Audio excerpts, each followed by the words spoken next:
warahmatullahi wabarakatuh. Nahmaduhu subhanahu wa ta'ala wa nashkuruh wa nusalli wa nusallim ala habibina al-Mustafa Muhammadun wa aluh.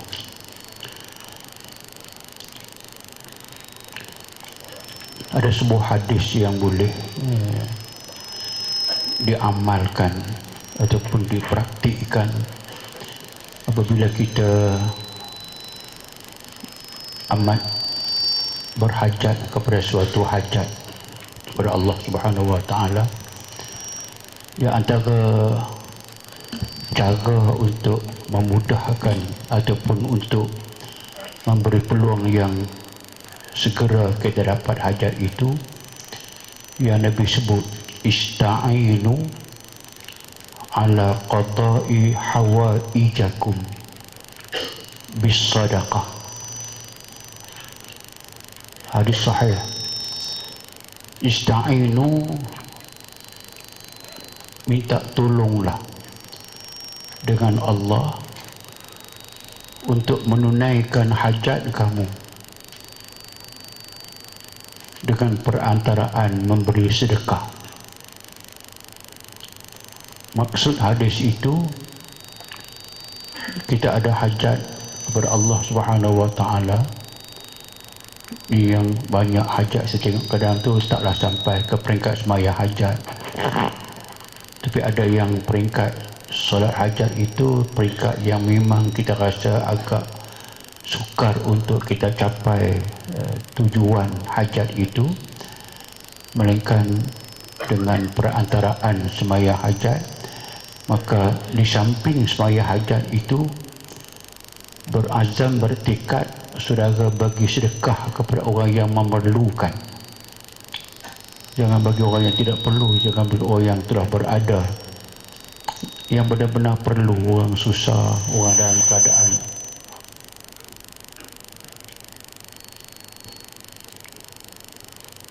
Orang yang dalam keadaan terdesak begitu, bagi sedekah dekat dia dengan niat kerana Allah. Mohon Allah tunaikan hajat yang anda berhajat. Lepas tu baru semayang atau berdoa. Kalau semayang hajat, kalau berdoa maka berdoalah. Kerana dia hadis, mestilah dia benar.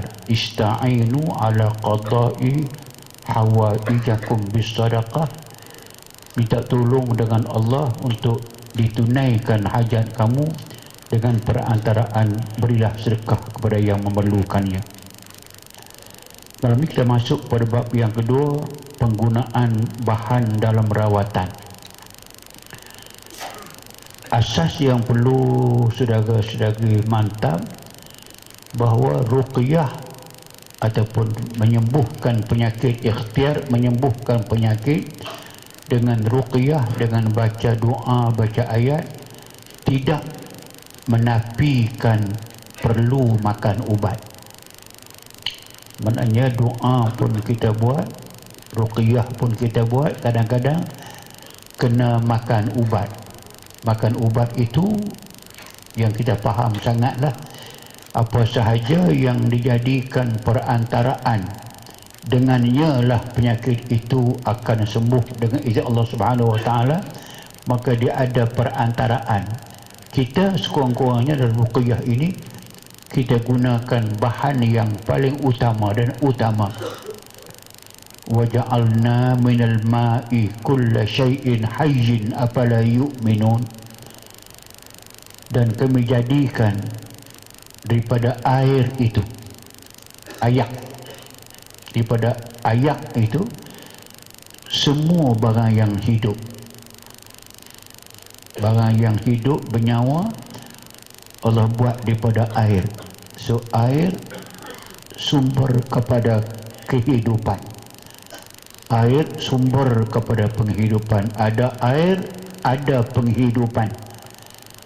Tak ada air, tidak ada penghidupan. Maknanya kalau planet cakrawala ada air, ada penghidupan. Kalau tidak ada air, macam bulan confirm tidak ada air, maka tidak ada penghidupan. Okey. Bila mari penyakit pula, pertanda kepada akhirnya hayat seorang benda yang hidup, manusia, kalau sakit. Sebab kita kalau sakit sangat pun paling teringat nak mati, walaupun ada yang mati tak sakit. Tapi tidak, semua orang yang mati mesti menghadapi sakratul maut. Itu tidak boleh dielak siapa pun. Hatta Nabi pun menghadapi sakratul maut. Sakit, keseksaan semasa roh nak keluar. Kalau roh keluar macam tidur malam tidak mengapa. Tapi roh nak keluar, itu ada yang kena malaikat datang dengan penukul besi. Dia pukul muka, dia pukul belakang, dia pukul.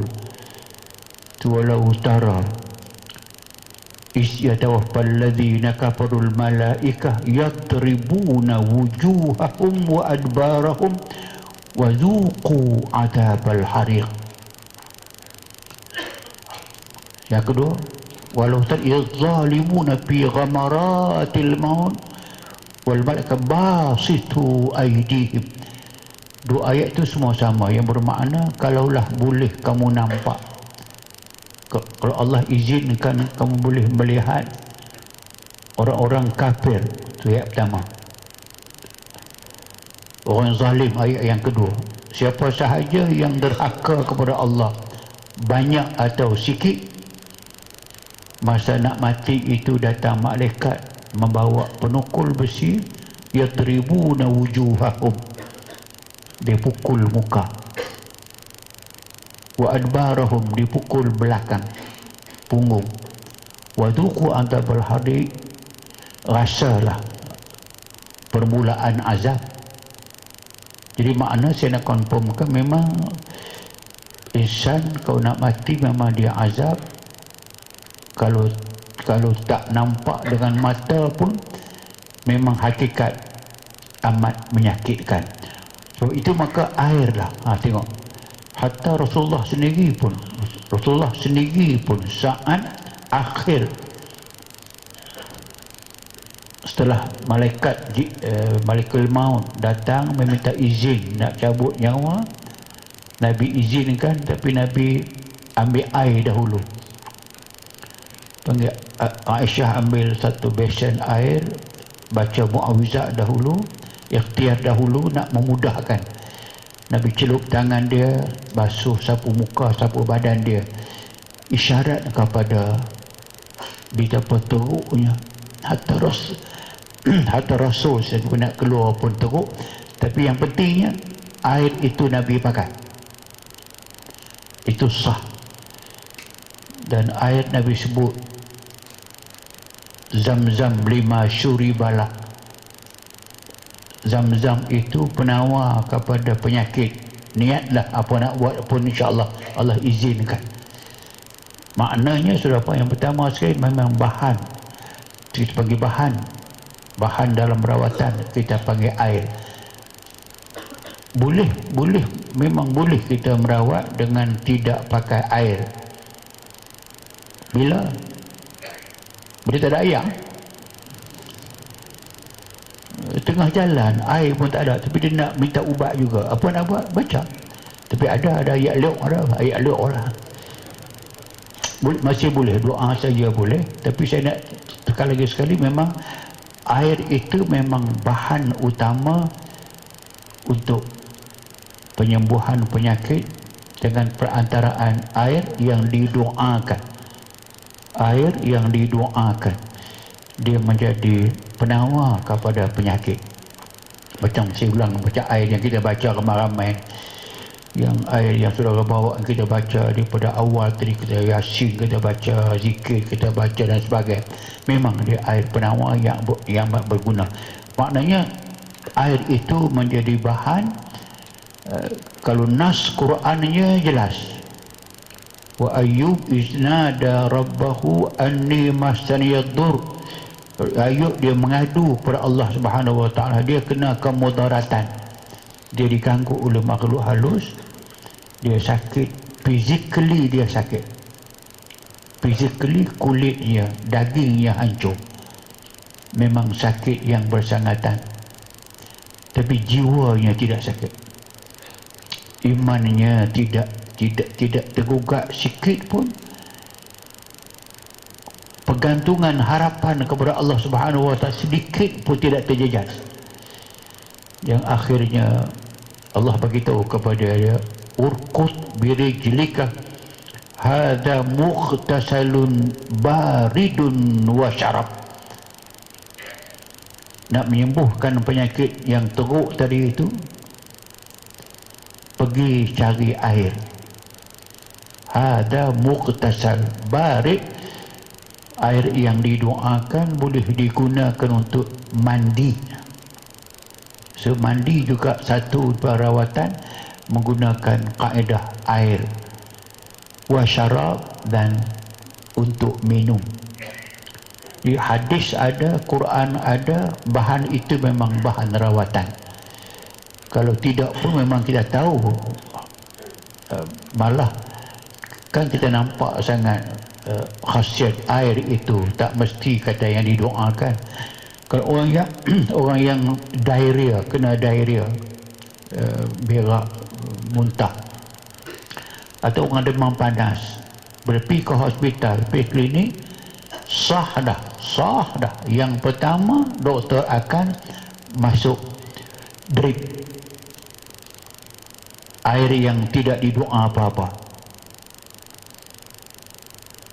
masuk drip, habis dalam 3 botol, 3 pint, biasanya demam pun turun, darah pun mulai dapat kontrol. Itu air yang tak didoakan boleh menjadi penyembuh. Sembuh apa tadi? Demam panas. Okey, bagi dalam Islam, Nabi suruh, dia kembali katakan, innal humma min payhi jahannam fa'abriduhu bil ma. Demam panas itu adalah tempias kepanasan api neraka. Itu dipanggilkan dengan tasbih. Nabi mentasbihkan, nak menyamakan yang orang yang panas, demam panas itu, dia kena tempias payhi jahannam, tempias api neraka yang amat panas, kena ujung-ujung saja. Fa'abriduhu, kamu sejukkan, kamu sembuhkan demam itu, humma itu, bilma, dengan mandi. Jadi poinnya, kita jangan pantang. Kalau orang yang demam, memang demam panas, memang kena mandi. Cuma tanya orang yang ada pengalaman, orang yang tahu mandi orang sakit ni, khasnya mandi orang yang demam, siram kaki dahulu, ujung kaki sampai ke lutut, sampai ke paha, sampai ke pinggang, sampai ke badan, leher ke bawah saya dulu, beberapa timba, mungkin dah 10 timba dah, barulah siram kepala. Itu penting tu, penting. Itu rahsia pengobatan. Kalau nak mandi daripada atas boleh, tapi panas dalam badan dia terperangkap. Bila terperangkap, nak keluar macam mana? Sebab antara panas dengan sejuk, tengoklah, kalau sejuk kuat, panas akan habis. Air sejuk, dia menghambat panas. Bila ada siram di kaki, maka panas kaki naik ke atas. Ada siram sampai ke pinggang, panas naik ke atas. Ada siram ke badan, maka lubang telinga, mata, hidung, mulut, ruang yang senang untuk keluar panas, maka panas itu akan keluar. Sebab itu lepas itu Nabi kata, fa'abriduhu bil ma, kamu jangan takut mandi dengan air. Jangan siram di kepala. Aku siram di kepala, maka panas tarik ke bawah. Bawah keluar ke mana? Kentut kot sekali dua. Tapi tu saya kata, kita nampak tu. Sebab tu maka penting mandi pada bawah sampai ke atas Buat demikian memang dia merupakan satu daripada rawatan. Itu satu. Maksudnya sekarang ni sebagai faham mengatakan air adalah bahan. Dan air ini pula kena faham pula bahawa bukan kesemua air boleh dijadikan sebagai bahan rawatan. Kalau air yang bercampur ataupun air yang bukan mutlak, itu sudah keluar daripada makna air. Air yang mutlak. Sebab itu maka yang terbaik air atas muka bumi ini, air ahsanu ma ala wajhil ard, sebaik-baik air di atas muka bumi air Zam-Zam. Disebut Zam-Zam itu sudah kena ingat, tak sepatutnya bagi zaman kita ini, zaman Nabi tak apalah, zaman Nabi, zaman kita, zaman kemajuan sains, teknologi yang dapat, tengoklah dia nak cari minyak jadi pakai kapal terbang aja, pakai alat jalan ke atas dia tahu ada minyak. Nak ada air, tempat mana ya ada mata air, ada alat untuk mencari detect mata air. Oh, nak kuat pergi ada meter yang ada air. Maknanya apa yang mereka tak tahu, nak cari biji dalam bumi mereka tahu, cari intan mereka tahu. Tapi bila mari Telaga Zam-Zam, buat kaji berapa lama dah orang buat kajian air yang Telaga Zam-Zam itu dia mari di mana. Nak kata dia mari di bawah, tidak. Sebab saya dalam gambar saya tengok, saya pernah tengok dia Telaga Zam-Zam tak dalam, dia 12 meter 12 meter, 30 kaki, 36 kaki. So air dia keluar 4 penjuru.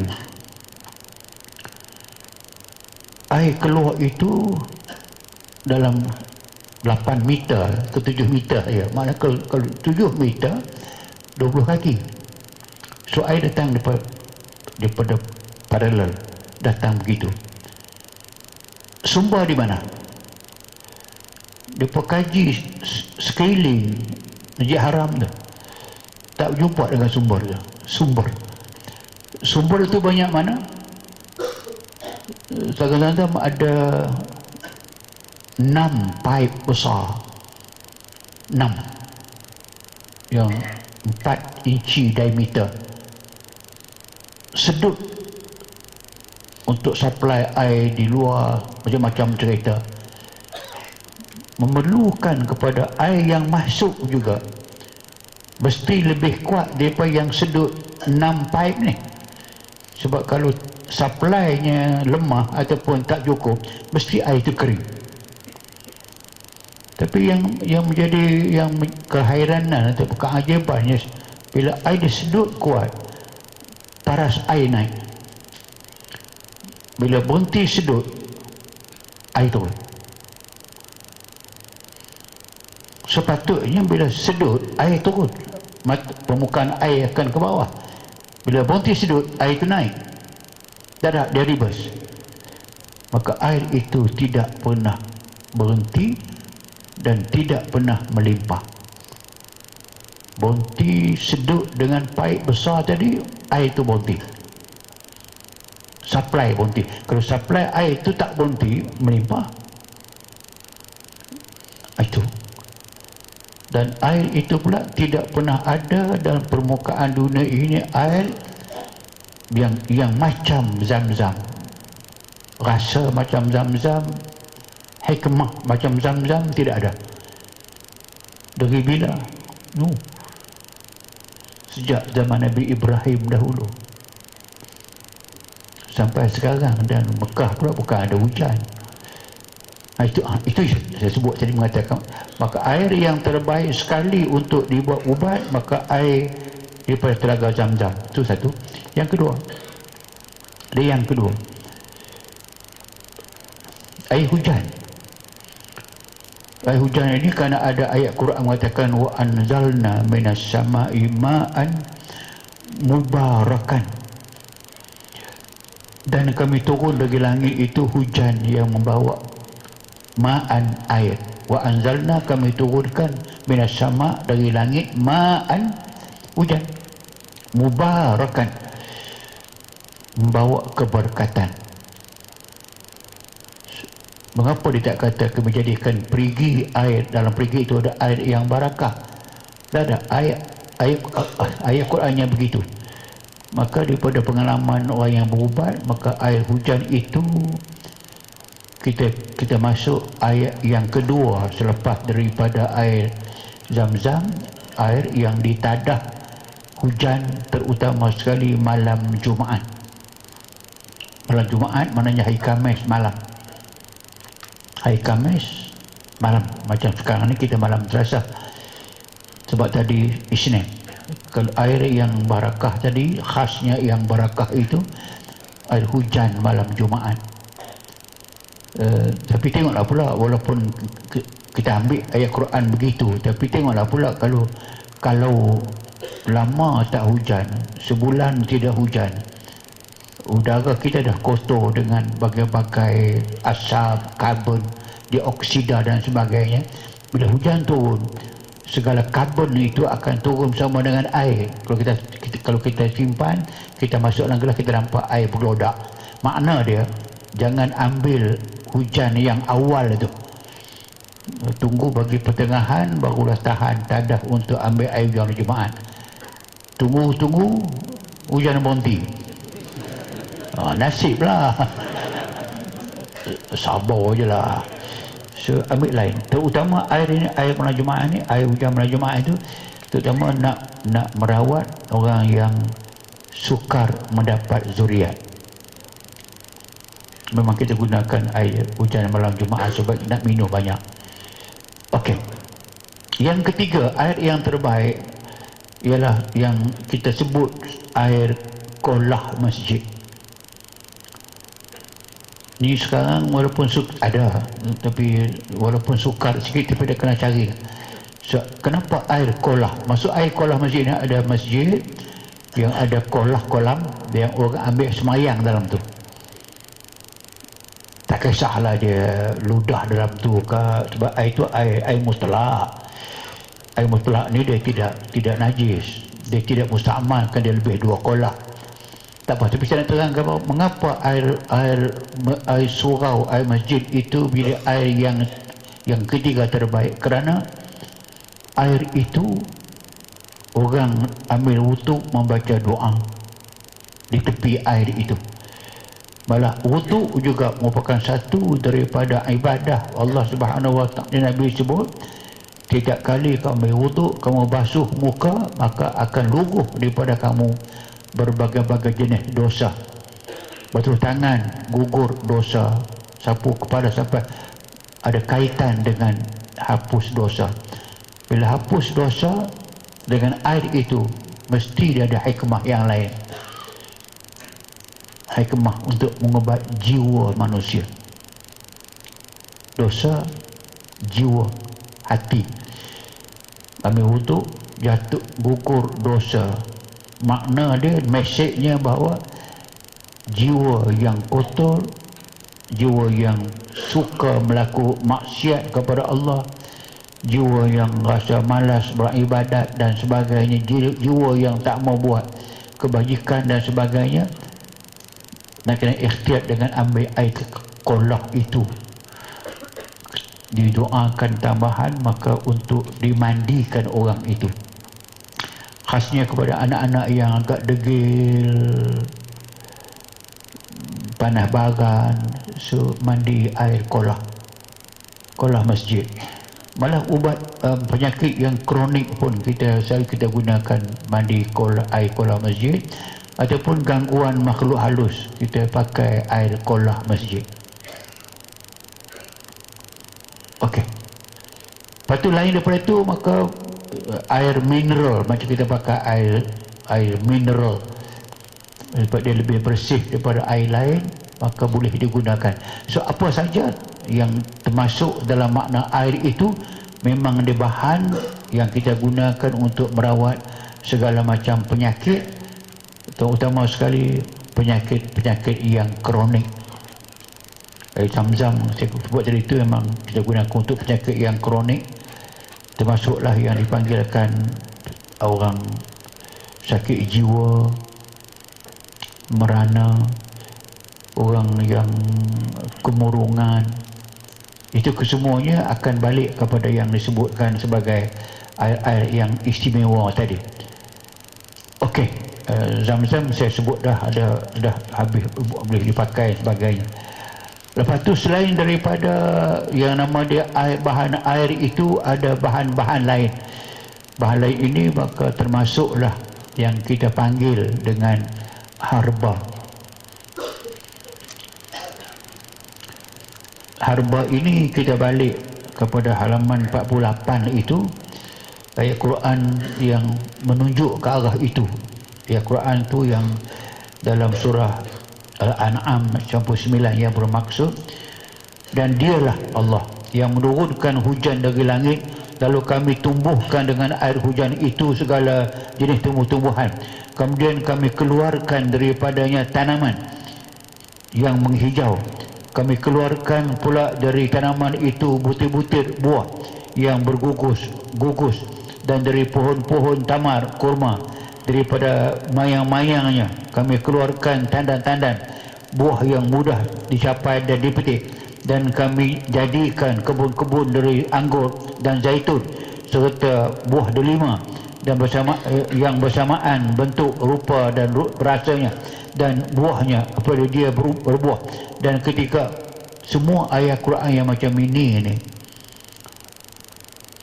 so Allah telah sebut satu persatu jenis tumbuhan yang memang kita tahu dia adalah untuk faedah rezeki manusia.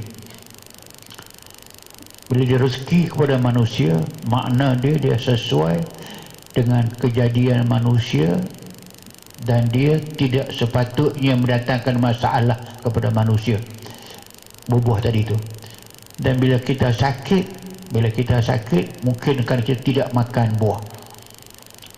Kan orang yang bila banyak makan nasi, makan daging, tak makan buah, memang ada penyakit yang timbul daripada kurang makan buah.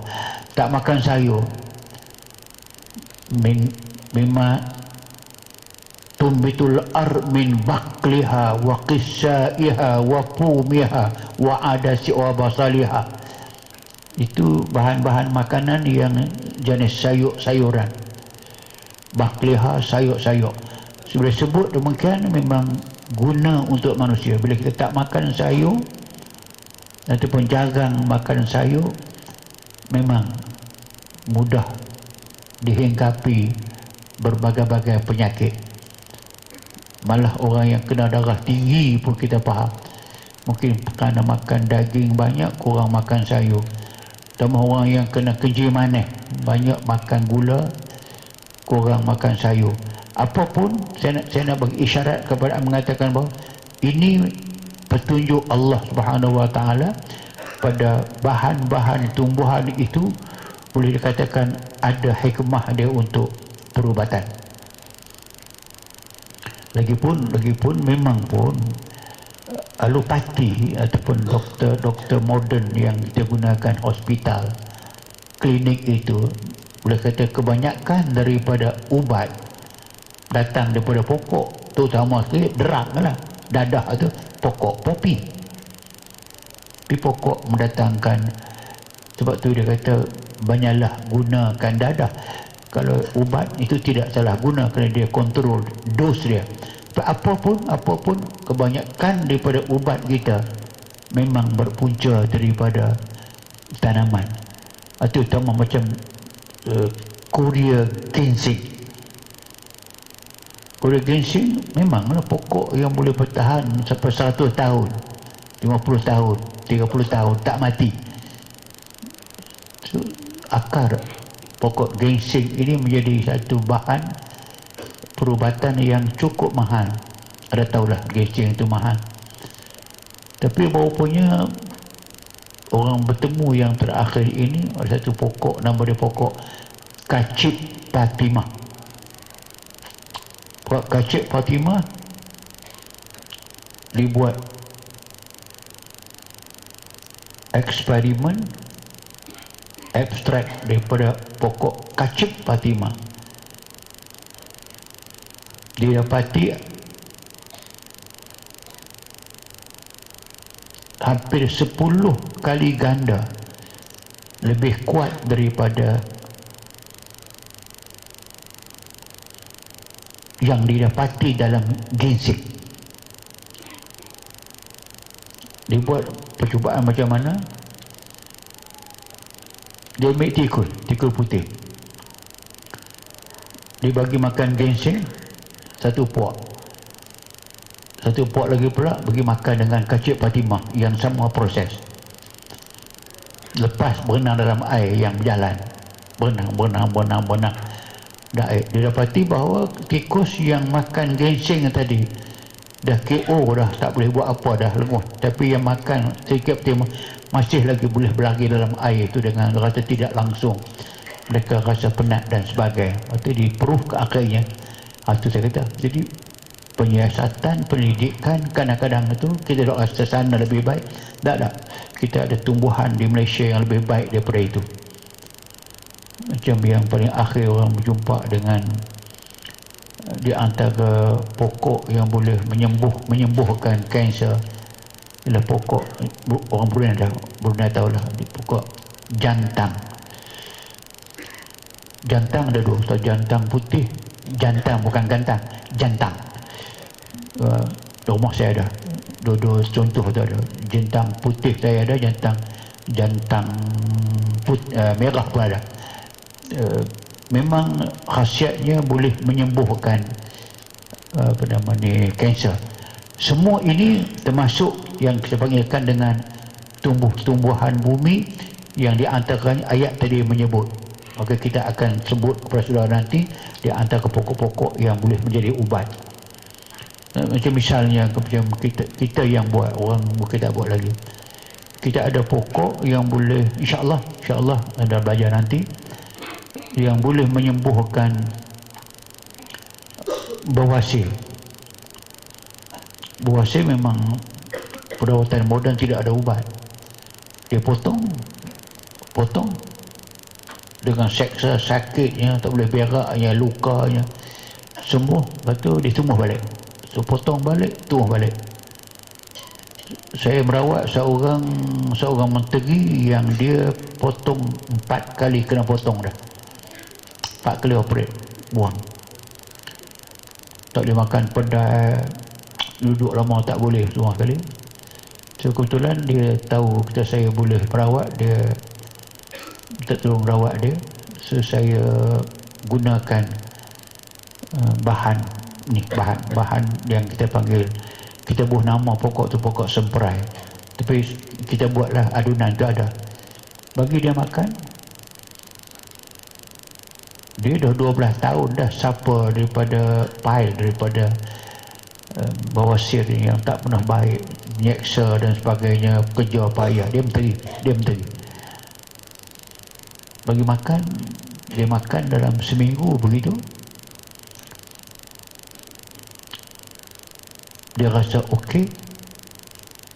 Dia boleh berak dengan elok, dia boleh makan dengan elok, sakit perut. Dia pergi periksa ke doktor. Yang dia selalu, doktor tengok, dia kata your pile is gone. Tu doktor tanya dia, ubat di mana? Akhir dia beritahu kita ubat dengan saya. Oh, dia dengar nama tu. Okey. Dia kata, please tell, you arrange, I want to see him. Nak jumpa dengan saya. Sama juga saya merawat satu kes orang kena penyakit kuning, hepatitis B. Doktor tu kata ke kawan tu, kata you tak payah belajar, tak payah apa semua dah, penyakit ni tidak ada ubat, you jangka hayat pun not more than 6 months. Saya rawat, Allah izinkan sembuh. Dia jumpa doktor tu tak percaya, test balik, memang dia confirm, kata memang you punya hepatitis B gone totally, tak ada. Benda you buat Harun Din, dia usaha nak jumpa dengan saya, kawan tu pun tak bagi peluang. Dulu hang kata aku nak mati, pada muka tak ada jumpa. Tapi akhirnya dia dapat berjumpa. Saya tak cerita dekat dia. Saya kata kita guna kaedah doa. No, you told my patient kata you pergi makan ubat. Itu sebahagian saya. Tapi kita banyak doa. Nak mengatakan bahawa penyakit yang dikatakan tak ada ubat itu memang kita pernah ubat. Memang Allah izinkan sembuh, maka dia sembuh. Saya terang ini nak mengatakan poin yang besar persaudaranya, ada penyakit yang memang dia menunggu kepada yang dikata fa iza asaba dawa udai bari'ah biiznillah. Penyakit apa? Iza asaba, kalau kenalah penyakit itu dengan ubatnya. Fa iza asaba dawa udai, bila kenalah penyakit itu dengan ubatnya, bari'ah, dia sembuh biiznillah, dengan izin Allah Subhanahu wa taala. Waktu kita akan tahu memang ada bahan yang kita pernah lihat boleh buat pun dan dia akan sembuh. Okey. Lepas tu bahan yang ketiga ialah madu lebah. So madu lebah ini memang yang kita panggil uniknya, sebab binatang yang cerdik, yang ada sistem dalam pemerintahan dia. Ada yang buat rumah, yang pergi cari madu, yang buat telur, yang jaga telur, sistem itu.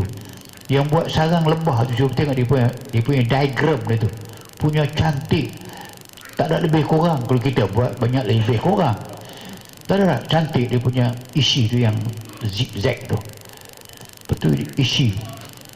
Kemudian saudara kata tak mengatakan bahawa dia lebah ni, dia terbang pergi cari madu, kadang-kadang sampai kepada 10 km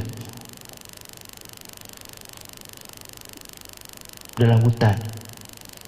Dia balik ke rumah dia tak sesat. Kalau manusia ni pergi camp jalan 10 km balik, mampus sesat. Tak ada, dia tak sesat. Dibuat macam mana pun tak sesat, dia akan balik. Dan dia tidak culas.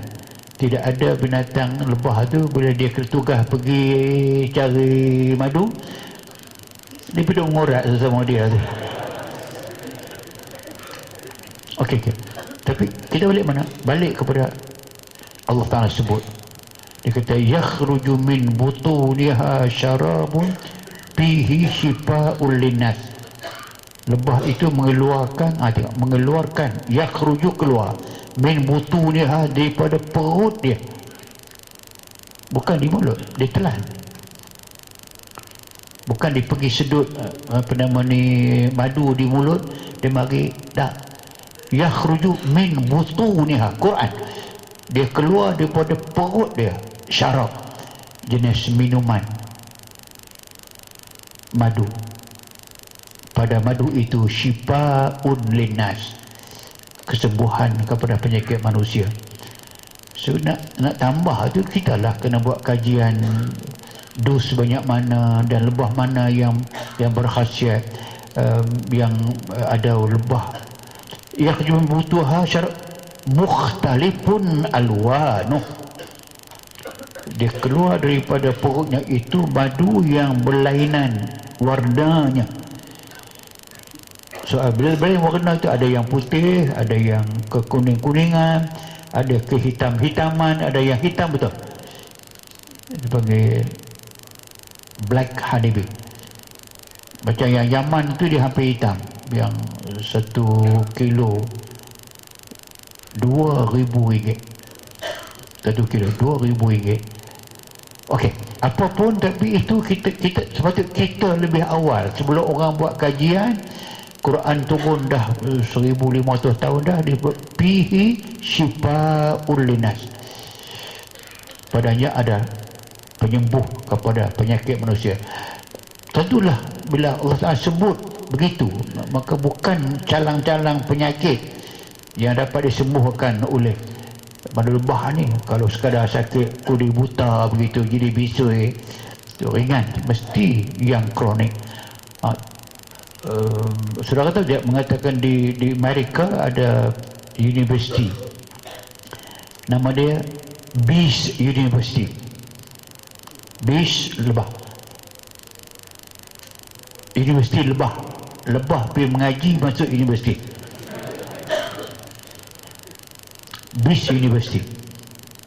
Universiti yang mengkaji hal ahwal lebah. Maka datanglah pakai ubat daripada madu lebah itu. Tu saya kata kita ada petunjuk dalam Quran tu, mungkin kita terbelakang tapi kita ambil. Okey, sebab tu maka dia sama ada okey ada madu lebah dipanggil tengok Quran menyebut begitu berkhasiat. Ada 3 jenis Quran sebut. Dia kata wa auha ilan nahli. Tengok Allah gunakan bahasa wa auha ilan nahli. Kalau terjemah literalnya, dan diwahyukan kepada lebah. Tapi maksud waha sini Allah ilhamkan kepada lebah. Anittakhidhi minal jibali buyuta. Tengok yang pertama. Allah ilhamkan kepada lebah, buat sarang kamu dalam bukit. Lebah bersarang dalam bukit, dalam gua. Bila Allah Ta'ala sebut dia yang pertama, maka dialah mendapat tempat yang pertama. Madu lebah daripada yang bersarang pada madu, pada bukit, pada batu, amat tinggi nilai khasiat dia. Tu yang Yaman tu. Yaman daripada bukit. Kadang-kadang dia tak berjumpa dengan pokok yang boleh mendatangkan madu. Dia boleh hisap daripada batu tu. Daripada batu tu dia boleh kutip, jadikan madu. Sebab tu yang kedua, wa minasyajari, lebah tualang, lebah pokok, lebah liar lah. Yang ketiga wa mimma ya'rishun, dari rumah-rumah yang orang buat untuk lebah. Selalunya kalau kita buat rumah untuk lebah, macam kita nampak orang pelihara lebah tu. Lebah tu dia mungkin bagi makan madu, bagi makan air gula, bagi makan apa semua. Memang nilai dia kita nampak. Kalau kita beli madu lebah itu, kalau lama berada di supermarket, anda akan nampak akan di bahagian bawah gelas ke ataupun botol tu, gula dah berkumpul di bawah. Dia warna dia putih. Kau tengok ada 2 color, atas warna kuning, bawah warna keputih-putihan. Itu maknanya lebah daripada mimma ya'rishun, daripada yang mereka pelihara. Maksudnya boleh pakai tapi gula. Sebab tu diguna tadi. Kalau lebah tualang tu lebah yang dia pergi cari makanan. Okey, makanan tu pula dia bukan ambil satu jenis bunga saja, sampai 40 jenis bunga, maka baru jadi madu lebah. Okey, baca yang penting dia tetaplah. Nabi pernah sebut bahan juga habbatus sauda. Yang ni pun kalau kita mampu untuk mengkaji, walaupun sekarang sudah mula kajian, Nabi sebut habbatus sauda syifaun min kulli da. Habbah sauda ialah jintan hitam. Syifa dia menyembuhkan, min kulli da semua jenis penyakit. Hadis jintan hitam ni memang benda kecil sangat. Kita ada gambar di belakang.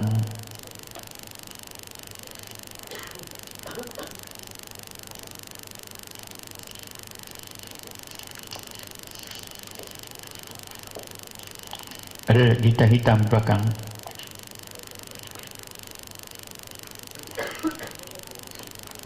Dua 220 Okey, 220 itu habbah sauda, jintan hitam, sativa kan. Naiklah sativa. Pokok dia tu bunga. Pada bunga itu ada ada jintan serbuk tu yang hitam, itulah dia yang dikumpul, akhirnya dipanggil jintan hitam. Dia kekering-keringan. Bukan senang nak mengeluarkan minyak yang pure daripada jintan hitam itu. Dan masalahnya bila orang komersialkan habas sauda ini, jadi commercialize kan, akhirnya dia pun jual satu botol minyak besar ni, botol pun contohnya katakan RM20, katakan RM30 besar ni. Tapi kalau betul minyak habas sauda nak boleh sebotol besar ni tu, berapa puluh kilo jintan hitam, dia bukan ada minyak. Nilai makna dia yang orang buat begitu, dia ambil minyak zaitun 2 drum, cari jintan hitam dalam 2 kilo kot, bubuh pakai, ambil buah nama saja, maka dia masak ke minyak zaitun itu dengan ada jintan hitam yang sedikit 2 kilo 5 kilo, lepas tu jual. Dia nama minyak habas sauda. Sepatutnya minyak zaitun campur habas sauda, tapi komersial tak gitu. Nak menghasiatkan dia, memang nak kena keluar minyak betul daripada dia, memang jadi minyak. Orang yang buat, kalau dia kisar pada pengisar yang benar-benar sesuai dengan dia, memang dia keluar minyak. Apapun boleh dijadikan bahan yang kita boleh makan sendiri. Saya makan sebab sekarang ni habas sauda telah dibuat kapsul. Saya makan setiap hari, memang nampak okey. Tapi itu pun sebut tadi, adakah kapsul habas sauda itu dia benar-benar minyak habas sauda, atau minyak zaitun campur dengan habas sauda, atau minyak sawit? Kalau Malaysia buat sah ada minyak sawit lah. Kalau orang Palestin, kalau orang Syria, orang Palestin lah yang banyak pokok zaitun. Apapun, nak abang kata itu Nabi tunjuk sebagai ubat. Kurma ajwa sebagai contoh. Memang kalau An-Nakhlu sebut dalam Quran, Nabi pun sebut. Tengok macam Nabi dengan para sahabat. Anda pernah terfikirkah tidak suasana hidup zaman Nabi dengan para sahabat di Makkah, dengan bumi yang kuntang dan bukit keliling kelalang, nak tanam apa sampai sekarang ini pun nak hidup sebuah pokok tu setengah mampus, kena siram sehari 2 kali. Zaman Nabi mana air cukup untuk siram. So maknanya susah makanan, buah kurma pun tidak ada, melainkan terhad, bahan-bahan lain lagi tak ada. Mereka hidup macam mana? Nak pergi perang pula bukan hanya seorang, katakan dalam 10,000 orang nak pergi perang. So logistik nak buat apa dengan makanan? Nak bertahan berbulan-bulan padang pasir. Memang mereka hanya bawa buah tamak dengan air. Bayangkan, buah tamak itulah dia breakfast, itulah dia lunch, itu dinner. Dan nak perang, nak buat apa lagi? Kadang-kadang adalah kibat diorang, kambing diorang sembelih, kadang-kadang ada unta diorang sembelih. Tapi kebanyakan, sebab tu saya sebut ini, mengatakan bila kurma, khasnya kurma ajwa, memang ada nilai ubat yang lebih. Dan tengok apa yang Quran isyaratkan. Bila Siti Maryam, mak kepada Isa Al-Masih, mengandung Nabi Isa, bila sampai kepada Ja'ahal makhad, sakit nak bersalin, dia seorang diri. Kebetulan tempat yang dia nak bersalin itu ada sepohon kurma. Pohon kurma yang situ tempat yang dia nak bersalin. Dan Allah Ta'ala wahyukan, ilhamkan. Wahyu pun boleh, ilham pun boleh. wa huzzi ilaiki bijiz'in nakhlati tusaqitu alaiki rutaban janiyah. Allah Ta'ala suruh dia pegang pokok tamar, jiz'in perdu, nakhlah pokok tamar, goncang. Perempuan yang mengandung nak bersalin pula, sakit nak bersalin biasa, nak goncang pokok tu boleh bergerak kah? Tapi tak, rupanya bila Allah Ta'ala suruh tu ikhtiar itu, buat saja, pegang isyarat saja. Huzi takkan boleh kocak, tapi tusaqitu alaiki rutaban janiyah, buah yang tak masak lagi, rutab separuh masak. Dia kalau awal dia panggil nuah, besar sikit dia panggil rutab, besar lagi panggil tamar. So buah yang separuh masak memang tak akan gugur, naturally tidak akan gugur. Tapi kerana dia goncang atau Allah Ta'ala perintah, tu sakit, jatuh ke rutab janiyah yang boleh kamu ambil makan. Wa kuli washrabi, makan waktu nak bersalin. So dia kita panggilkan dengan ikhtiar untuk memudahkan bersalin. Maka pakai buah kurma yang terbaiknya ialah rutab. Tak cari di mana, kalau bulan puasa di Mekah adalah tak apa-apa, asalkan nama dia buah tamar saja memang kita gunakan untuk semuanya ada petunjuk dalam Quran. Sebab tu kurma memang jadi ubat. Daun bidara itu contoh saja. Daun bidara pun ada Quran sebutkan fi sidrin makhdudin wa talhin mandudin wa zillin mamdudin wa ma'in maskub. Allah cerita di antara keistimewaan dalam syurga nanti, orang-orang masuk syurga itu mereka suka sangat berteduh, bercengkerama di bawah pohon bidara yang tidak ada duri. Sidrin bidara, makhdud tidak ada duri, tapi tetap ada pokok bidara. Allah tanam bidara sampai dalam syurga. Mesti pokok tak ada khasiat besar. Maka Nabi sebut orang yang kena sihir di atas Nabi sebut ambil daun bidara, tumbuk dengan menggunakan batu. Jangan gunakan kayu, jangan gunakan besi jangan, kayu jangan, gunakan batu. Ambil daun bidara, ketuk, tumbuk dengan batu, agak jangan hancur sangat, bagi pecah-pecah saja, masuk dalam timba yang bersih, masuk air yang bersih, masuk air yang kita doakan dalam tu, kucai. Orang yang kita nak ubat itu hendaklah minum daripada timba ataupun bekas air yang bercampur dalamnya air bidara. Minum dan mandi. Bahan dia apa dia? Ialah daun bidara. Kalau itu sebagai tanda, maka daun lain pun akan bergantung kepada,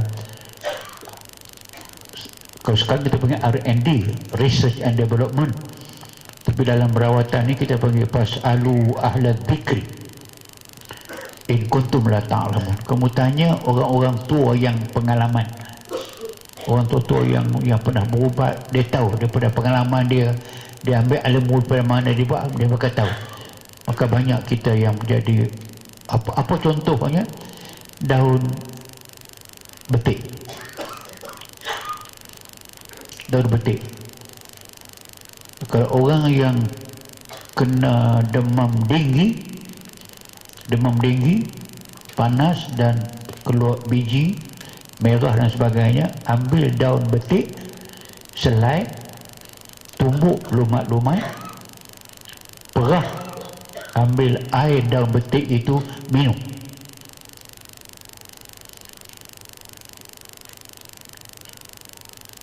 Sabar sekejap, usah pergi hospital, panjang cerita.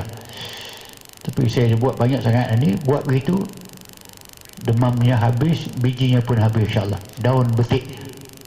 Tapi jangan lebih selai, sakit perut selai.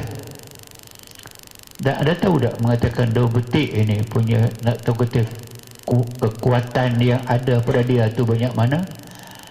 Kalau orang buat kenduri, sembelih lembu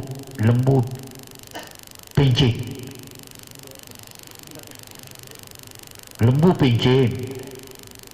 sembelih lembu tua, so daging dia amat keras, ada rebus macam mana pun duk keras begitu. Nak lembut mudah ya. Masa basuh daging tu, ambil selai daun betik, ramai-ramai sama dengan daging, dengan air basuh daging itu, selai daun betik, ada masuk bersama dengan masa basuh daging, nak buat gulai tu, nak buat gulai kawah tu. Lepas tu buanglah daun betik itu, ambil daging, masak. Daging itu amat lembut, hampir hancur. Tapi orang yang makan kenduri pada hari itu, kalau sempat balik rumah, nasib baik. So kebanyakannya tak ada balik. Dia pandai. Sebab tu dia separuh dan saja. Okey. Tapi tetaplah orang tak tahan perut, dia sakit perut. Tapi kekuatan dia hanya dengan menggunakan daun itu masa basuh daging sahaja. Tak masuk pun daun itu dalam kuali, dalam kawah. Tapi daging itu boleh lebut satu kawah. Tapi dia sakit perut. Sebab tu kita akan belajar nanti, daripada daun pokok betik itu banyak sangat ubat yang boleh digunakan. Akar dia boleh, buah dia boleh. Buah yang masak betik cukup bagus untuk ubat perut. Makan dia kenyang.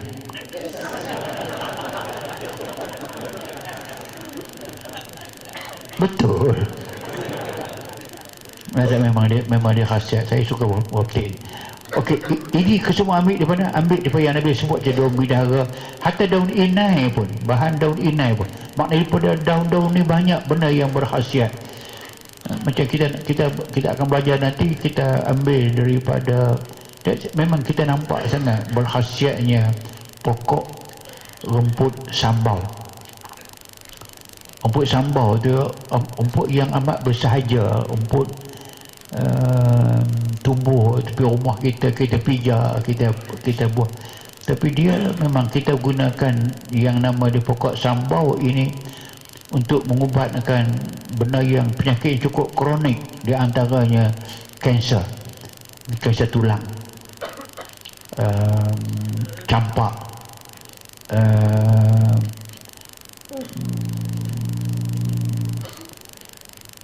apa yang kayap.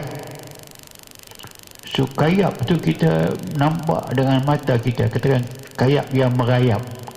Sebab ada kayap selendang, ada tali pinggang, jadi pinggang, ada yang selendang. Dia kita nampak dia punya kemarahan dia tu merah jadi tapak kucing atas belakang, macam tapak kucing. Dia tumbuh. Kalau kita merawat, insyaAllah saya akan ajar nanti, dengan gunakan bahan yang nama dia pokok rumput sambal itu, kita boleh pergi potong tengah-tengah itu. Buat begitu, dia tak langgar. Dia tak langgar yang kita buat gitu. Cakap itu dia merayap, lepas dia berhenti. Sapu balik, 2 hari sembuh dengan izin Allah. Tapi buat yang lain tak mau. Tapi mesti dia antara bahan dia mesti daripada pokok rumput sambal. Cuba tengok, mungkin hampa lu dengar aja sambal haram. Tengok pokok macam mana. Ada halaman 229 tu.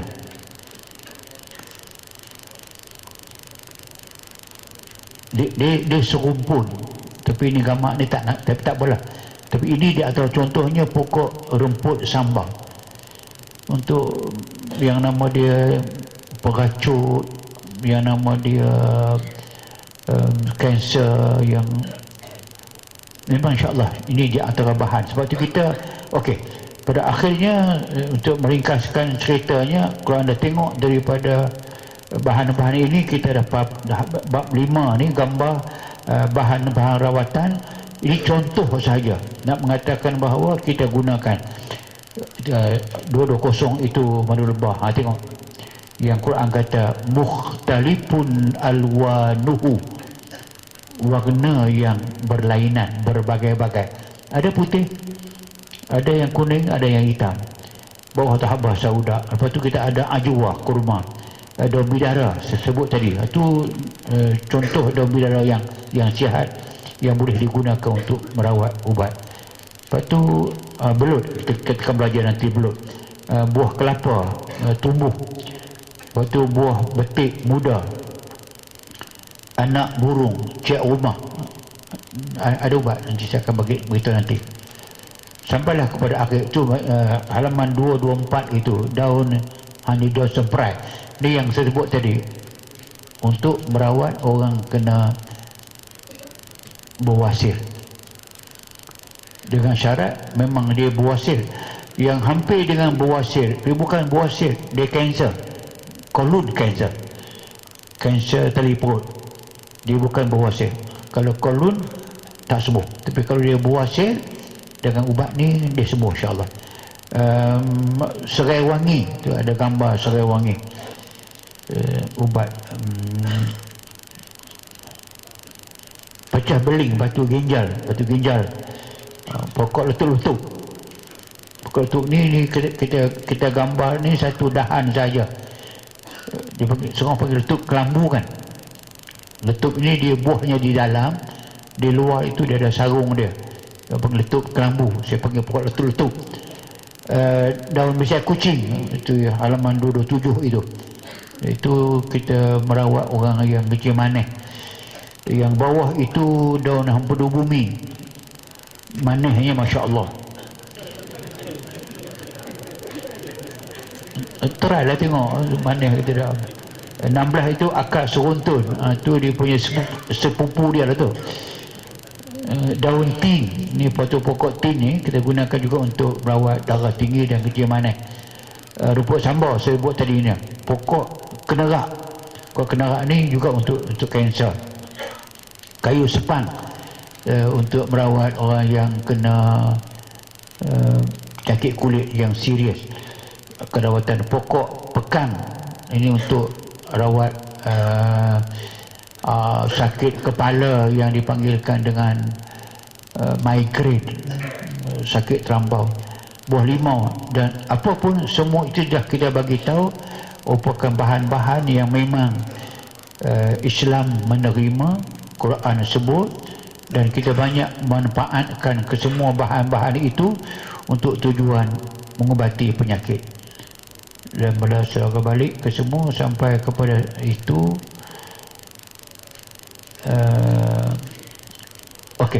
Satu bahan lagi saya sebut ini secara umum, secara faham. Setelah baca nanti, baca buku, jumpa apa saya sebut. Bahan yang perlu saya sebut juga, kita merawat dengan menggunakan garam kasar. Garam tak kasar pun boleh pakai. Sebab Nabi pernah merawat, dia sendiri kena sengat kalau jengking. Nabi ambil air, Nabi bubuh garam dalam air itu, maka dia rendam tangan dalam air garam. Memang Nabi buat air garam untuk mengurangkan bisa. Kalau kaki kena bisa, kena apa sajalah nama bisa, ikan yang berbisa kan, maka di atas yang Nabi merawatlah air garam. Apapun bahan yang nama garam itu perlu diperjelaskan begini. Saya belajar dulu pun daripada zaman ayah pun. Ayah saya ni tak ada tanya dia, kita tak ada jawab, mesti dia marah kita. Kenapa guna garam ayah, pasal apa? Hang ni. Mula dia nak marah tu, tak apalah. Tapi saya tanya guru yang nombor 2, saya belajar guru daripada pengasai saya. Dia kata, aku tak tahu, tapi inilah yang dipakai. So dia tabur garam. di tempat-tempat yang disyaki ada gangguan makhluk halus atau makhluk halus telah mendiami tempat itu guna garam, dan kita tak tahu sebenarnya di mana punca dia. Tapi yang jelasnya memang Nabi pernah menggunakan garam ini untuk menyembuhkan, untuk menjaga ataupun untuk mengurangkan yang nama dia bisa, binatang yang berbisa. Okey, sampailah saya sendiri berpengalaman bahawa saya tahu. Kebetulan satu kes anak seorang hamba Allah datang berubat dengan saya ni. Dia duduk dalam bilik, dia tak mau keluar. Kalau balik sekolah, duduk dalam bilik, dia tak mau keluar. Tapi dia main dalam bilik itu macam berpuluh-puluh orang dalam tu. Berempah lah dia, berketawa lah dia, bekerja lah semua. Okey, tak apa, ringkasnya saya merawat dengan menggunakan garam. Beritahu, tapi kesilapan saya pada ketika itu, kita baru tahu kemudian kesilapan saya, dan jangan buat silap itu. Kita gunakan garam di tempat yang ada makhluk halus itu dengan tidak memberi amaran lebih dahulu. So saya sahabat kat orang tua tu balik, dia kata balik, kalau anak ada pun tak apa. Dia datang mula, anak dia datang pula, dia tak ada anak tak datang. Saya kata pergi tabur garam dalam bilik dia. Dia balik, anak dia tidur, sedang tidur nyenyak, lepas bermain tadi tu, penat tidur, dia tabur. Anak tak sedar, tabur. Sekejap saja anak dia menjerit. Pergi tengok kenapa menjerit. Siapa yang melukakan kawan saya, buta mata kawan saya, patah kaki kawan saya dan sebagainya. Dia pada lari keluar, tak mau duduk dengan kawan dia, panggil Ayi, tak mau kawan dengan Ayi dah apa semua. Dia menangis apa semua. Oh, betul, datang bapak dia jumpa dengan siapa ni, Ustaz. Rupanya makhluk halusnya ada dalam bilik anak saya. Bila saya balik, semua ada buta mata, semua anak saya menangis apa semua. Saya terima, saya pun tak pernah ada pengalaman begitu. Tak apa. Itu ada pengalaman. Ada seorang guru muntadab, guru daripada Masjid, mengajar di Hishamuddin Kajak Kelang. Anak dia terganggu makhluk halus. Datang jumpa dengan saya sini, saya berubat. Tapi dia kata ewa tastamil al-mal illa ba'da an tundir awal. Inzar. Dia fahamlah, cakap Arab, cakap Jerman. Balik, dia cakap dulu dengan anak dia, dengan bilik anak dia, kalau ada makhluk halus, kamu kena pindah, kami nak pagar tempat dengan ni. Dia balik, so ada makhluk halus yang degil. Maka dia balik, sekejap anak dia menjerit pula. Seorang daripada kawan-kawan dia itu tidak keluar daripada bilik walaupun dia inzal. Dia kena balik dengan garam, pecah muka dia, berdarah muka dia dan sebagainya. Dan dia marah kepada anak kawan tu, mengapa Pak Hang ni jahat, bunuh aku, lepas. Yang lain dah lari keluar. Yang macam ini saya jumpa banyak. Dia akhir baru tahu, mengatakan bahawa kesan daripada garam itu, wallahu a'lam, sebab tu Nabi gunakan untuk buang bisa juga makhluk bisa hash, dia kejam. Lepas tu banyak yang saya buat memang sama. Kalau dia tak lari, dia luka. Sebab tu kita guna garam. Sebab tu ada petua daripada Saudi Arabia, ulama Saudi Arabia kata memang yanfa wa yusta'mal, dia berguna dan boleh digunakan. So garam itu ialah garam besar. Rumah kalau ada gangguan pakai garam. Tapi kalau di factory yang ada mesin, jangan baling garam lah masuk dalam factory pula. Mana Sabah lah, kalau tempat sekolah boleh. lepas kita baling garam itu boleh disapu lah, selang sikit boleh sapu. Yang pentingnya itu sebagai yang nama dia rawatan. Fatwa dalil keharusan penggunaan garam tu halaman 68.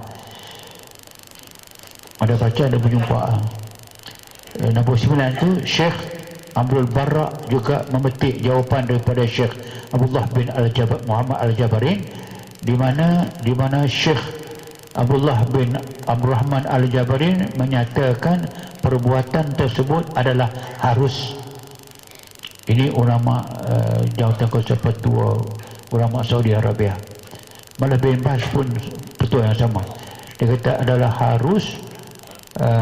Beliau menceritakan kisah pengalaman Abu Nadir Hashim bin Qasim yang mengamal perbuatan tersebut berdasarkan kitab dan sebagainya oleh Syekh Ibn Qayyim Al-Jawziyah. Apabila Syekh Abdullah bin Abdul Muhammad Al-Jabarin merujuk kepada sahibus samahah Syekh Aziz bin Baz, mufti dia rahimahullah ta'ala, tentang kisah dan kitab berkenaan, maka sahibus samahah Syekh Aziz bin Baz Allah Ta'ala menjawab, sekiranya ia dicuba dan Allah Ta'ala memberi manfaat melaluinya, alhamdulillah, kerana hukum asal dalam ubat-ubatan semuanya adalah harus, kecuali apa yang diharamkan oleh syarak. Jadi saya nak buat kesimpulan, memang fatwa sudah ada, memang boleh pakai dan bukan dia termasuk dalam khurafat, maka boleh dia pakai. Itulah kesimpulan akhir pada malam ini. Kita hanya dapat maklumat tentang penggunaan bahan ini. Kita pakai bahan yang saya recommend dalam buku ini, dan bahan yang tidak recommend dalam buku ini, yang saya tidak ajar, jangan pakai. Di antaranya diperguna bahan juga buluh tumpat, tungkat semamu buat tibai jin, batang keladi merah gantung di rumah untuk menghalau jin dan sebagainya. Itu saya tidak recommend, kerana dia mungkin menimbulkan khurafat, seolah-olahnya sama dengan nama dia tangkai ataupun yang nama dia wafak, apa yang nama dia azimat. Jadi yang kita buat ini, yang kita bagi macam garam, kita dapat tua. Bahan-bahan lain itu memang balik kepada kaedah asalnya, al-aslu bil asya'i al-ibahah. Asasnya, semua asas penggunaan bahan-bahan ini macam sebut tadi, maka dia adalah harus digunakan. Itulah malam ni, insya-Allah saya cepat jawab sebelah soalan, insya-Allah taala. Bolehkah bertalaqi surah Al-Fatihah, zikir-zikir secara musyafahah dengan ustaz? Ini orang dah buat tak hati dulu kot. Kita dah buat musyafahah, dah talaqi dah. Kalau yang belum itu kita akan buat pada upacara lain pula, insya-Allah. Banyak lagi yang dulu tak dapat buat, kita akan buat lagi sekali talaqi Al-Fatihah musyafahah kepada saya, insya-Allah kita akan buat. Ijazah hampir siap, kita akan bagi kepada yang telah sampai selesai. Okey, minta ustaz terangkan kepada para orang yang bukan Islam, terutamanya bagaimana untuk menanam keyakinan kepada Allah, kerana mungkin dia tidak beriman dengan Allah. Sekian, terima kasih besar. Yang tidak beriman, yang tidak percaya, dia tidak mari ke Darul Shifa. Tak mari, jangan berubat. Berubat macam mana, tak ada. Tapi yang datang banyak. Itu orang yang tahu kita ada cara merawat. Mereka datang dan kita merawat dia macam merawat orang Islam.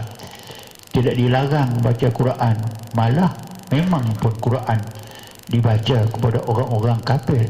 Ya ayuhan nas itu memang rujuk kepada orang yang kafir lah. Mana boleh baca ayat Quran, boleh mengubat mereka, dan mereka juga boleh dapat manfaat. Sebab tu yang hujung ayat, wa nunazzilu minal qur'ani ma huwa shifaa'un wa rahmah lil mu'minin, hujung tu, wa la yaziduz zalimina illa khasara.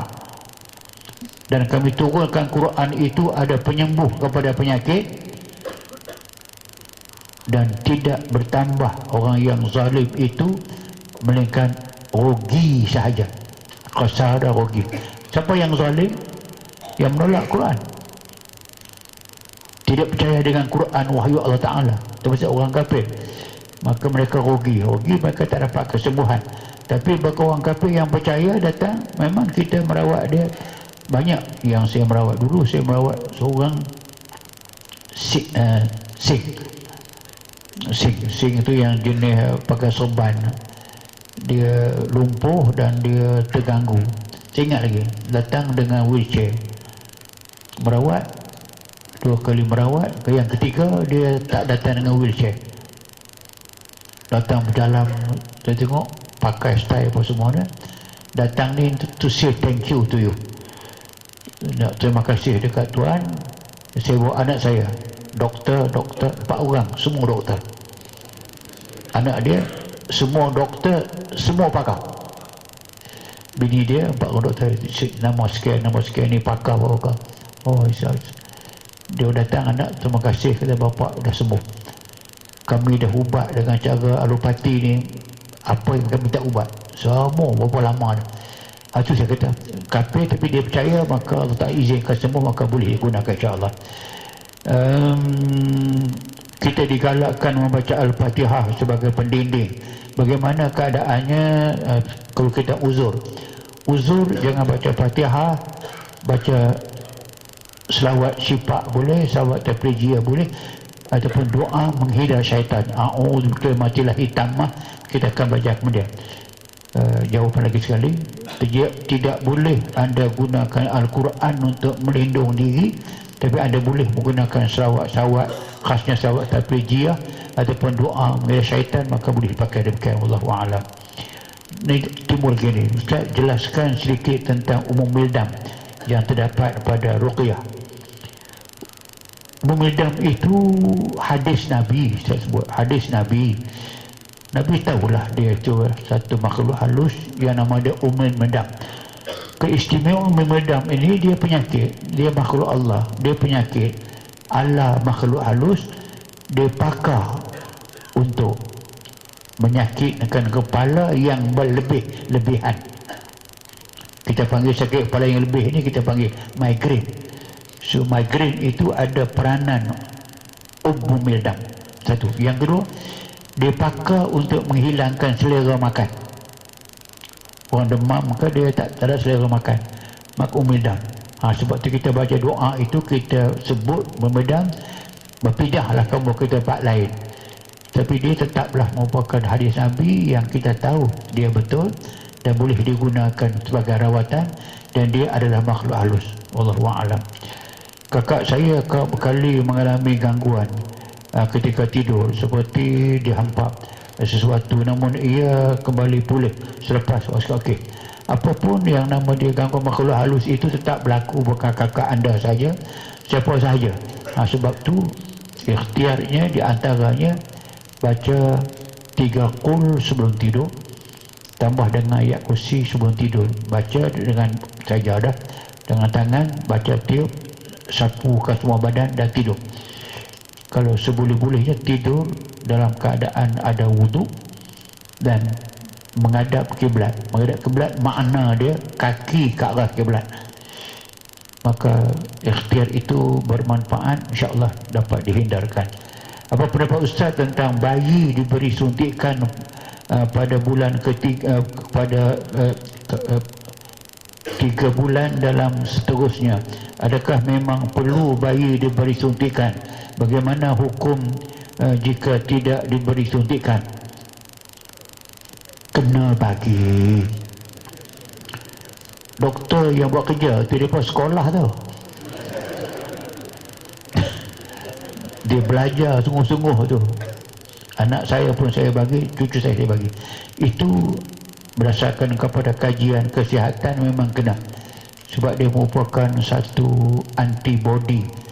Walaupun dibuat itu untuk anti sasma, anti measles, anti measles, tapi measles kena juga. Tak apa. Itu contoh lain macam kita lah. Kita berlindung dengan muawizat, tapi ganggu juga. Tak ke semua. Tak apa, apapun memang itu adalah suatu hasil ilmu yang kita Islam boleh terima kalau dia kena bagi triple antigen. Bagilah triple antigen. 3 bulan sekali kena bagi, dan tidak mudarat dan tidak berlawan dengan hukum syarak. Dia sebagai al-wiqayatu khairun minal ilaj. Prevention is better than cure. Itu adalah prevent, dan prevent memang al-wiqayah, maka boleh digunakan, tidak masalah. Apakah khasiat dan kegunaan daun sirih dalam perubatan? Daun sirih memang bahan yang digunakan dalam rawatan perubatan tradisional Melayu. Memang di antaranya macam saya sebut itulah, ayah mengubat orang yang kena ulat bulu dengan menggunakan sirih. Malah dalam penyakit bengkak leher, dia panggil bengkak cantik, padahal bengkak uduh, tapi nama bengkak cantik, so gunakan sirih. Tapi ada kena faham pula bahawa sirih yang nak digunakan untuk merawat bukan semua sirih. Kadang bawa sebekas pergi kat Tok Bomo tu, dia tengok-tengok, dia tak beritahu di mana yang kata tak boleh tu. Yang tak boleh itu ialah sirih ni kan tengah-tengah tak ada tulang kan, tepi tu ada urat. Kalau urat tu tidak bertemu, ujung tak bertemu, tak boleh buat ubat. Cara yang urat tu, yang sebelah kanan, sebelah kiri tu urat tu bertemu tengah-tengah ada, nak pula 3 turut-turut, susah lah. Tapi ada. Itu saja satu. Yang kedua, tu akan tengokkan dalam perawatan tradisional Melayu, kadang-kadang ada orang yang bawa bekas pinang tadi, sirih, pergi Tok Bomo minta tolong ikhtiar ubat anak saya semua gitu. Saya tak boleh, cari orang lain lah. Jadi panggil Bomo menolak. Tahu dia tolak ambil di mana? Saya tahu. Dia tengok sirih tu. Kalau anda pergi sirih tu melentang, kepala sini, kaki sini, dia menghalang dia tak boleh pergi. Kena suruh begitu atau begini. Yang tu ambil kira ke? Apapun, memang sirih itu sebahagian daripada rawatan berdasarkan, boleh pakai, memang tidak salah berdasarkan kepada fasalu ahla dzikri, betul lah, taklah boleh pakai. Tapi kita tak pernah pakai, tak perlu pakai sebab kita ada bahan lain. Air kita ada, ruqyah dan kita ada bahan yang boleh pakai. Wallahu a'lam. Pengembaraan rohani yang pernah diamalkan oleh Darul Syifa.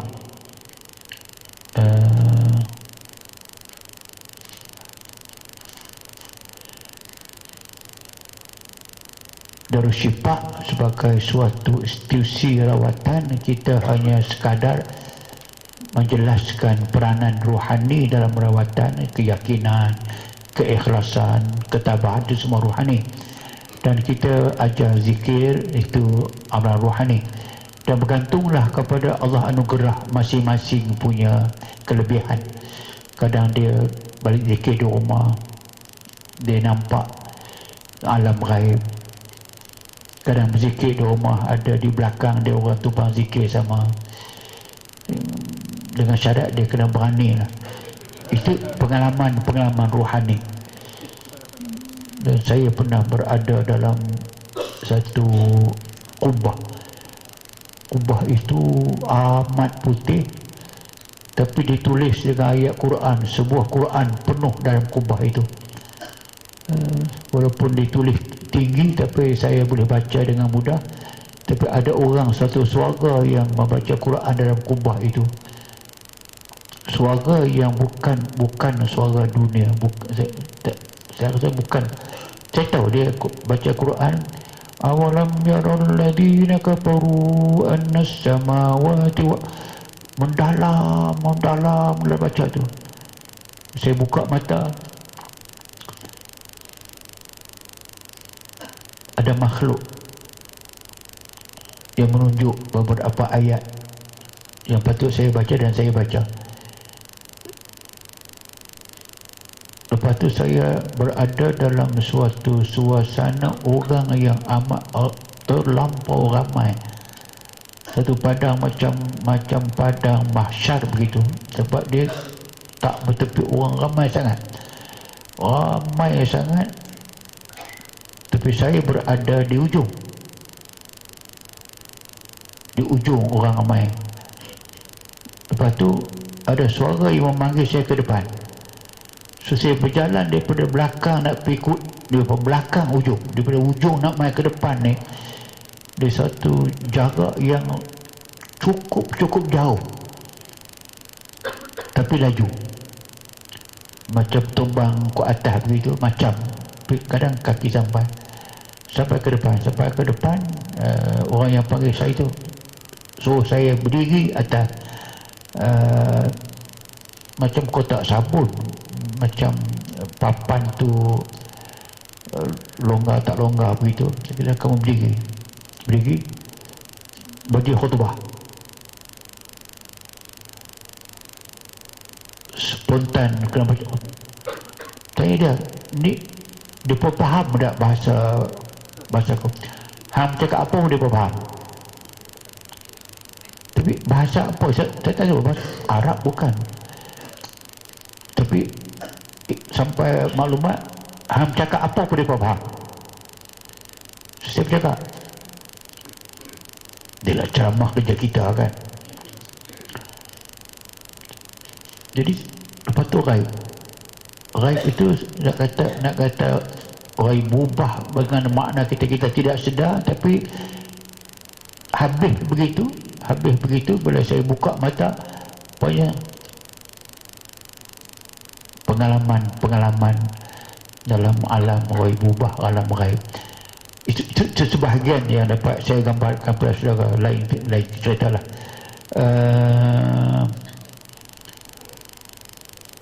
Okey, apa pendapat Ustaz tentang buku Senjata Sulit tulisan Tok Janggut? Ada kat saya buku tu. Satu lagi ada Senjata Tok Haji Tok Lebat. Satu Senjata Sulit, satu lagi Hakikat Insan. Buku-buku macam ini banyak yang menimbul tanda tanya. Banyak perkara yang saya rasa tidak boleh berpegang kerana dia banyak bergantung kepada amalan-amalan, mungkin kebatinan. Kebatinan yang maksud dengan kebatinan ini ilmu-ilmu yang dapat melalui makhluk halus lah. Walau apapun, saya tidak nak mengsyorkan anda pergi ke situ kerana buku yang ada pada kita ni tak larat nak beramal. Kalau boleh baca yang ada 5 buku ni memang dah handal lah. Sebab tu saya kata bila kita ada yang macam ni apa nak tinggal lagi. Tengok macam awal Islam dahulu, masyarakat jahiliyah yang masuk Islam itu ada orang yang pernah ada pengalaman. Mereka membaca kitab-kitab Taurat yang baki dengan Injil. Bila turun Quran, Nabi dibagi tahu dekat Nabi, ada sahabat Nabi malam-malam pakat baca Taurat, baca Injil. Apa Nabi sebut? Kafa bin nasi hamqa yaqra'u Taurat wa yatrukul Quran atau kama qala. Hamqa itu ahmak ni, lak kata peribahasa apa,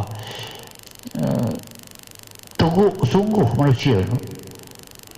Quran ada, dia tinggal Quran, dia pergi baca Injil. Maksudnya yang tu memang dia orang dah pindah. Bila ada yang terbaik, mengapa buat yang tidak terbaik? Sebab tu Nabi pada mulanya memang dia membenarkan orang-orang menggunakan ruqyah yang bukan Quran. Tapi bila turun Quran, bila turun qul huwallah falaq an-nas, dia katakan itulah yang lebih baik kita beramal. Sama dengan tadi, kalau yang itu mendatangkan beberapa persoalan, maka kita ada yang tidak mendatangkan persoalan, maka buatlah yang dak ma yari buka ila ma la yari buka. Kamu tinggalkan barang yang mungkin mengundang ribah, keraguan dalam kepahaman kamu, amalan kamu, kepada yang kamu tidak ragu. Tak ragu Quran, tak ragu yang buku kita ni. Sebab tu saya kata tak apa, tapi yang pentingnya ambil yang terbaik. Kawan saya telah kehilangan motor pada petang tadi. Jadi apakah amalan yang boleh diikhtiarkan supaya aku balik? Ada dalam buku kita tu, Nabi pernah hilang unta dia berdoa. Dia berdoa, ya Allah, kalau kamu balikkan unta aku balik, aku akan bersyukur padamu. Itu yang paling minimum. Unta tu balik. Itu Nabi kata, alhamdulillah radda ilayya ibili. Aku syukur kepada Allah yang telah mengembalikan balik kepada aku untaku. Itu satu. Yang kedua, ada doa Nabi. Allahumma ya hadiyad dalal wa ya raddad dal urdud ilaihi dallata. Itu kalau untuk orang. Untuk diri sendiri, Allahumma ya hadiyad dalal wa raddad urdud ilayya dallati fa innaha min ata'ika wa ahsan. Ada dalam buku tu. Ya Allah, kamulah beri hidayah pada orang yang sesat dan mengembalikan barang yang hilang.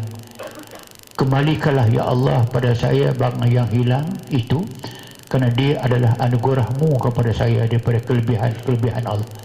So itu tetaplah doa yang boleh diikhtiarkan untuk balik barang itu balik, kalau dia masih ada rezeki.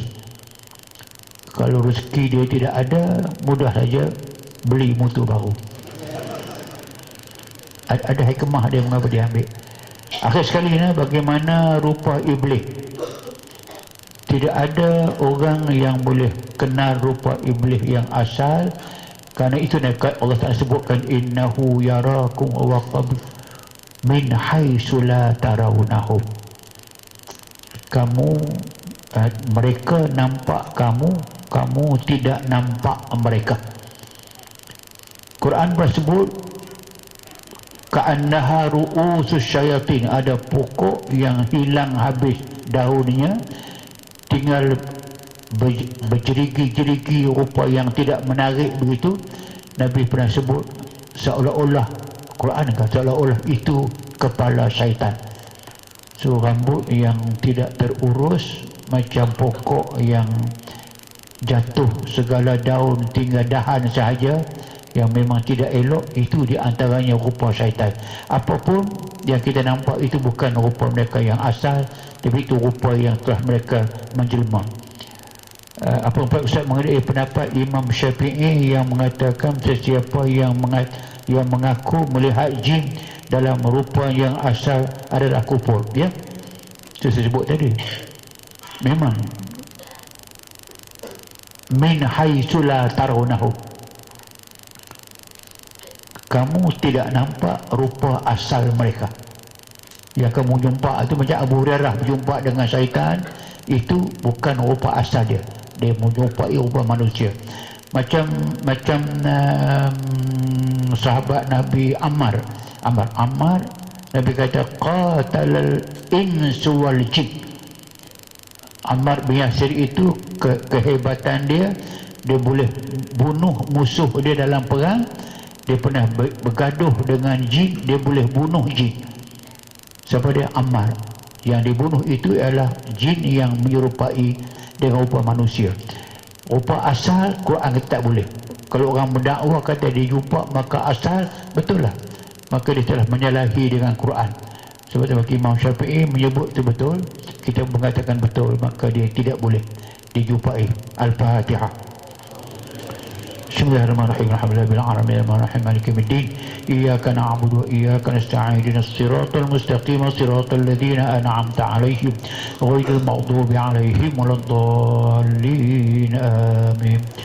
Allahumma shalli ala sayyidina Muhammadin wa ala alihi wa sahbihi ajma'in. Alhamdulillah rabbil alamin hamdan yuwafi ni'amahu wa yudafiqu bikafi majidah. Ya Allah ya Karim bi rahmatika ya Allah bi arhamar rahimin. Allah aslih lana sya'nana kullahu ya Allah.